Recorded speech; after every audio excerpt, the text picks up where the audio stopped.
Welcome back to the original Legend of Zelda. Last time we gathered a few things in the overworld as well as took down the very first dungeon of the game, and now we're going to go search for the second dungeon, among other things. First thing I want to talk about is actually something that I didn't talk about last time that I probably should have. There was this blue piece of paper that I got in, I think, around the upper right corner of the map. That blue piece of paper allows us to buy a certain item. I'll be getting to that in a bit though. And also, I didn't talk about the map itself. It's honestly very lame, I guess I could say. It doesn't show you very much in terms of geographical location. It just shows you relative location, which is kind of lame. Like, I can tell I'm this far away from where I started, or kind of this far away from the first dungeon, but it's not all that accurate, I guess. Well, it is accurate, it has to be accurate, but it's not, it doesn't convey enough to the player, I suppose. At least that might be a complaint that some casual players have with it. I'm not really a casual player, but I do have that as a complaint. It's not very user-friendly, in my opinion. That's kind of this game as a whole. It's not user-friendly. It really wants to kick your butt so you can keep playing it, as was the case with a lot of old Nintendo games. But since I'm grown, I can actually play the game. I could probably beat it in maybe an afternoon if I wanted to. It's not too bad for me. And we're already here at the second dungeon. Just gotta climb those steps. For some reason, when I was playing this maybe a year ago on my 3DS, and I was trying to get to the second dungeon, but I just could not find it, so I ended up doing like the 3rd through 6th dungeons, and then I think I did 3 through 8, and then went back to the second dungeon, which was pretty crazy. That's something very cool about this game, the non-linearity of it. You can do the dungeons in not any order you want. There is a very limiting thing about, I think, dungeons 3, 4, and 5. You essentially have to do them in that order. You can leave a dungeon whenever you want to if you have a certain item from it that lets you gain access to a later one. But I don't really like doing that in Zelda games. As soon as I set foot into a temple, or dungeon, whatever you want to call it, I actually want to finish it. Especially like the 3D Zelda games, because those are so linear, I guess, in their dungeon structure. Because, you know, I don't know how to exactly put it, actually.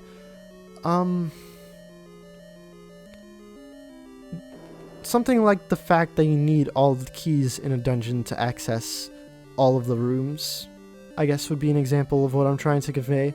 Whereas in this game, you don't need all the keys in order to access all the rooms. In fact, you could bring keys from other places to access all of the rooms. That kind of thing. And also the fact that you might miss a dungeon item and not really even know that you missed it. Whereas in later Zelda games, it's very structured. Like, you're gonna get an item and probably use it a ton in that dungeon. It's kind of an odd thing. It's weird to describe. And I guess I killed the boss Gariah, whatever it's called, because all the other ones spontaneously combusted. I mean, I had a stopwatch anyway, so they weren't going to be too big of a deal. And here's the map. Of course, this will tell us what the structure of the dungeon looks like, and it looks like a moon. That's pretty cool.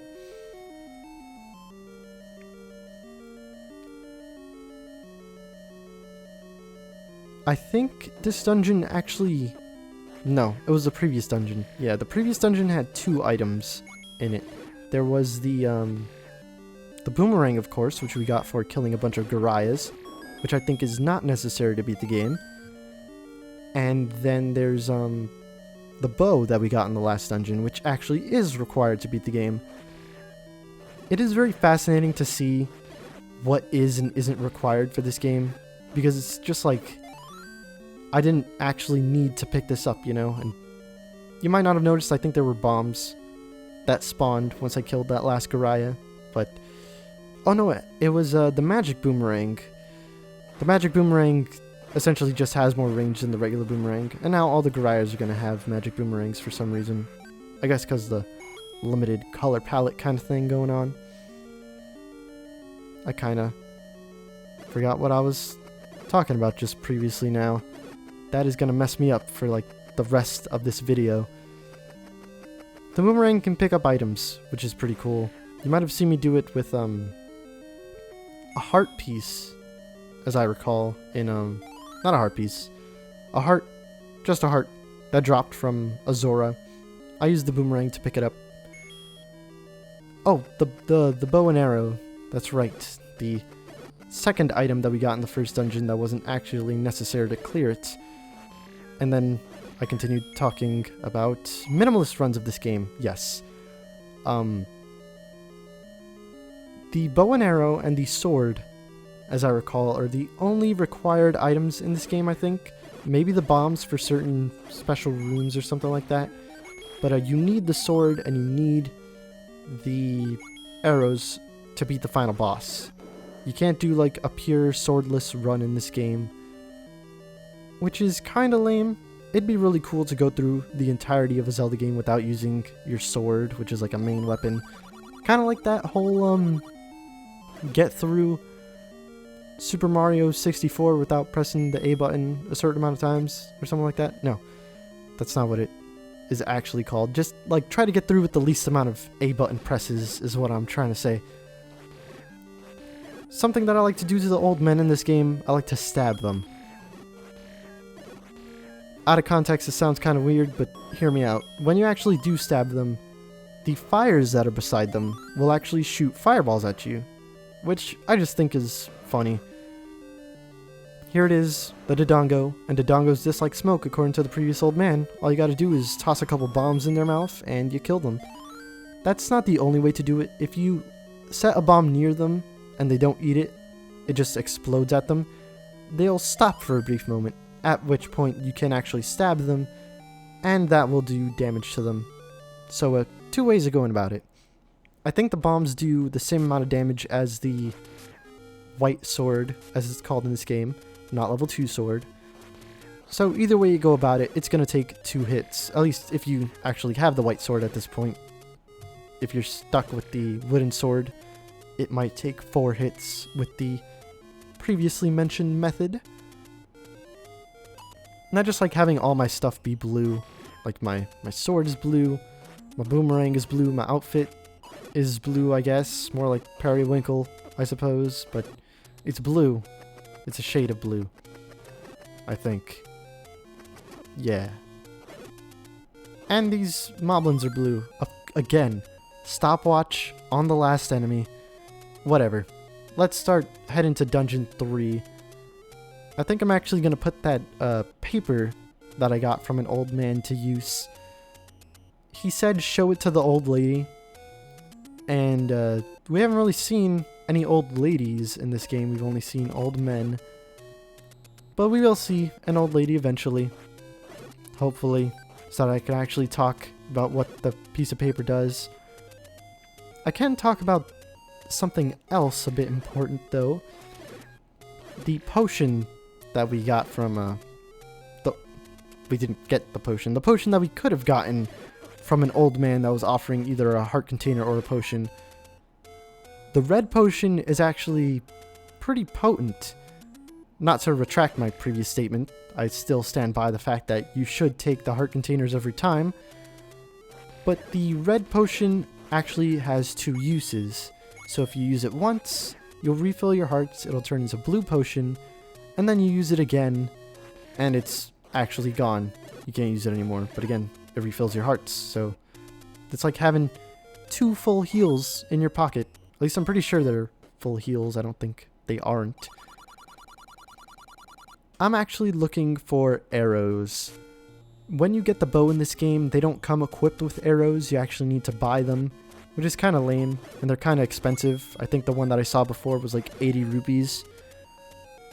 So we have to go buy those. Also kind of like Breath of the Wild, where when you get a bow, you don't actually get arrows, you have to find them somewhere else in the game. And I say that vaguely because you can kind of find them anywhere else in the game. Here's the old lady. You show her the piece of paper, and we can now buy potions. The red one is 68 and the blue one is 40, so it's a very good deal buying the red one, because it's less than double the price for double the effectiveness. That's some good marketing right there. But now we actually need to find Dungeon 3, which I think is very close by. You just go to the right here. I was very tempted to say left. And you're at the dungeon. I don't know why I'm bothering killing these moblins though. Maybe I'm just jealous that they have arrows and I don't. Here's the dungeon. Along with red Tektites, which I killed faster than I usually do. Check it out. It's really, really green. And red. Kind of a sore sight for eyes, really. Not in a... Wait. No. Yeah. No? I'm trying to remember the phrase. It's like a sight for sore eyes is a good thing. So, a sore for your eyes would be a bad thing. Anyway, we have bigger blobs here. If you had the not level 1 sword, the wooden sword, then they would take 2 hits. Kind of. They'd split up into these smaller blobs, and then you could actually kill them. But since we have the white sword, we can actually kill them in 1 hit. These are Dark Nuts. The most... maybe most annoying. Second most annoying, maybe? Very annoying enemy in this game. You can't hit them from the front. You have to hit them from the sides or from behind. Which I just find really annoying. You can also use bombs on them, I think. Which is kind of cool, I guess. But they're a really annoying enemy. Like, I do not like dealing with them. And we have to deal with them quite a bunch in this dungeon. Although, not all of the cases where we do deal with them. That was a weird sentence to say, apparently, because I couldn't get it out on the first try. When we do deal with them, they aren't always mandatory cases, is what I'm trying to say. Sword beams are also pretty effective on them, if you want to hit them from afar. I think with my current armor, I guess I could call it, the blue ring, they only do 1 heart of damage. So if you did have the, well, they only do half a heart. So if you didn't have the blue ring, then they do a full heart of damage. A little bit annoying. Well, for me, if you don't have the blue ring, you'll probably be dying quite a bit because of this room, which has a ton of Dark Nuts in it, and slows down the game like nothing else. Well, I say like nothing else, we had an experience with slow down a bit earlier. Here's the raft.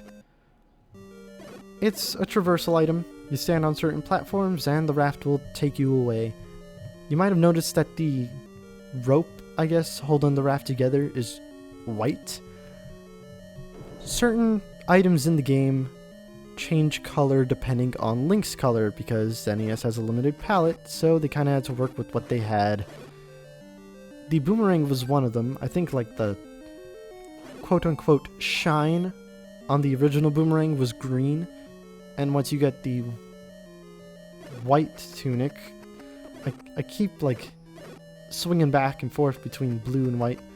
Once you do get the blue ring, I guess I'll just say, the shine on it turns white. Same with the rope on the raft. If we weren't wearing the blue ring, then it would just be green, but since we are, it turned white. Something else that's pretty important at the end of the game will also change color because of the color that we're wearing, but we'll get to that actually at the end of the game. I still don't have the map for this place yet, which is kind of annoying because I want to say the name of this place. Well, you probably won't get the shape of it if I did say the name, so I'll just say it now. It's the Manji. Kind of a weird name for a dungeon, but we'll see why that is in a bit. That old man there, pretty helpful. Considering that this is Dungeon 3, you'd probably have 5 hearts at this point, and that means you can actually grab the white sword. So, good game, Nintendo. For some reason, nothing appears in this room, or maybe I picked up what did appear in the room. I don't even remember anymore. We don't need you to say that again. Whenever the old people do say something, you're stuck in place. So, that's pretty lame. You can't just leave the room. Skip their text, pretty much. For some reason, whenever I played this game when I was younger, I always used to think that it was 6 hearts that got you the white sword rather than 5 hearts. Maybe it's just because it was in the 3rd dungeon, so I was like, oh, since I'm in the 3rd dungeon and I'm getting my 3rd heart container, it would be 6 hearts to get it. But no, it's 5, and I make that same mistake with a later item that we'll be getting.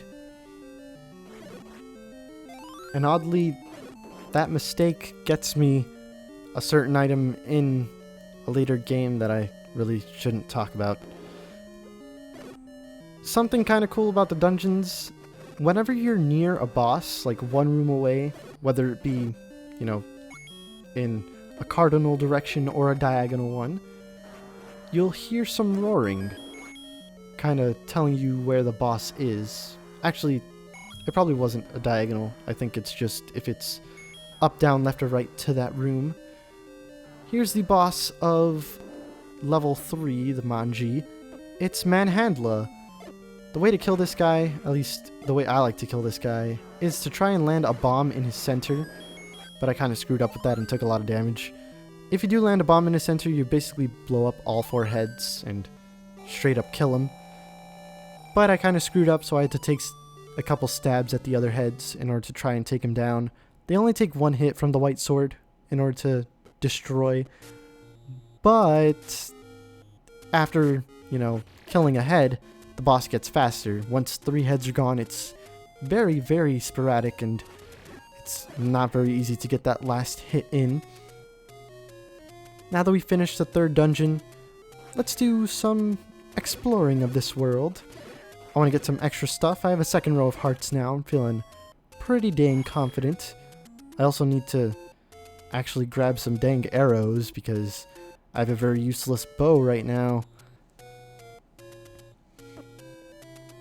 Something that's not present in this game, that's in other games, an upgrade system. At least for perishable items, I guess. Well, there is actually an upgrade system for a certain item. You can increase the bomb capacity, but you can't increase the capacity of rupees or keys you have, although the keys one is kind of not necessary. The bow and arrow. In this game, arrows cost rupees. You shoot one out, and you lose a rupee. So if you're able to grind a lot of money with like the money-making games or off of those moblins hiding in caves, or are they Garayas? I don't even remember anymore. You get rupees, you get arrows basically. Though that does mean it costs money to use your bow, so I guess that's kind of lame, but it also does mean you have 255 max arrows, which is very cool if you're not at full hearts. The arrows themselves, I think, do the same amount of damage as the white sword as well, although they don't fly across the screen as fast, I think. And they're another item that deals with the same thing the boomerang does, where depending on what color Link is, the color of the shaft of the arrow will change. And it's white right now because I'm wearing the blue ring. Or it's blue right now. Whatever. I don't even know what I'm doing next. Oh, actually, I think I'm going to get another heart container that you can only get with the raft. I guess I could use this opportunity to also show what what the platforms that use the raft look like. They're not that hard to see, honestly. They're just green platforms at the edges of the map kind of jutting out. And there you go, I spoiled it for you so you don't have to worry about it. I really do like the Zelda 1 music. It's not my favorite rendition of the overworld theme. I think that might go to Majora's Mask, but it's still a good theme, and I still find myself listening to it a bunch. I just have like a playlist of a bunch of variations of the original Zelda 1 theme. There's a heart container right over there, but I can't quite get it because I don't have a certain item. And there's another identical looking thing over there that I don't think has any purpose besides maybe killing the Zora. Oh wait, this one isn't green. And I didn't pick up those bombs even though I'm already full on bombs. But still. Another heart container from an old man. Thank you very much. Sometimes Link just phases through items. You gotta be right on top of them in order to collect them. It's not that big of a deal because usually items are in very confined spaces where you're gonna touch them eventually, so just keep trying. But it's the minor wastes of time that really get to you, you know? Like killing all the enemies on a screen, even if I don't really have to because I'm just that sadistic, obsessive. I don't know. I want money, alright? Even when I have a full wallet in other Zelda games, I still want more money.